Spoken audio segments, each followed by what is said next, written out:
সংযুক্ত আরব আমিরাতের, অর্থাৎ আরও স্পষ্ট করে বললে দুবাইয়ের গৌরব। গৌরব তো বলা যায় না, মরুর বুকে যদি ফুল ফোটানো যায় সেটা আসলে এই আরববাসীকে দেখলেই বোঝা যায় কীভাবে এক মরুর বুকে তারা এই বিশাল আকাশ ছোঁয়া বিল্ডিং তৈরি করে ফেলছে, যেটা বিশ্বের সর্বোচ্চ উঁচু বিল্ডিং। এবং এই আকাশচুম্বী বিল্ডিংয়ের একটা ছোট্ট ইন্টারেস্টিং থিং আছে, আমরা যারা মাটিতে আছি তারা যখন সূর্যাস্ত দেখতে পারবে, ঠিক টপ ফ্লোরে যারা আছে তারা ঠিক 2 মিনিট বেশি দেখতে পারবে। 2010 সালে শেখ আল নাহিয়ান তিনি এটা উদ্বোধন করেছেন জানুয়ারি মাসে। এই বিল্ডিংটাতে প্রায় 827 মিটার উঁচু বিল্ডিং। আপনি অনেকগুলো জিনিস আছে, প্রায় 35,000 মানুষ বসবাস করে।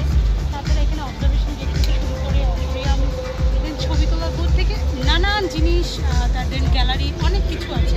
আসলে এই আরব আমিরাতের শেখরা এই মরুভূমিকে অর্থাৎ একটা পর্যটক প্রাণ দেওয়ার জন্য যা যা করা দরকার, আমার আশেপাশের প্লেসটা কিন্তু ঠিক তাই করে রাখছে।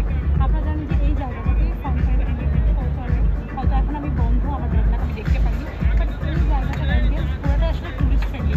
আপনি যদি একজন টুরিস্ট ফ্রেন্ডলি হন এবং আপনি যদি অবশ্যই চিন্তা করেন যে কোথাও যাবেন, আপনার জন্য টুরিস্ট ফ্রেন্ডলি কী ভালো হতে পারে, অবশ্যই সেটা হতে পারে দুবাই। দুবাই আসুন এবং এনজয় করুন তাদের সৌন্দর্য। অবশ্যই দুবাইয়ের গৌরব এই বুর্জ খলিফা। তাছাড়াও এখানে অসংখ্য নাইট লাইফ থেকে শুরু করে অনেক কিছু এক্সপ্লোর করার মতো।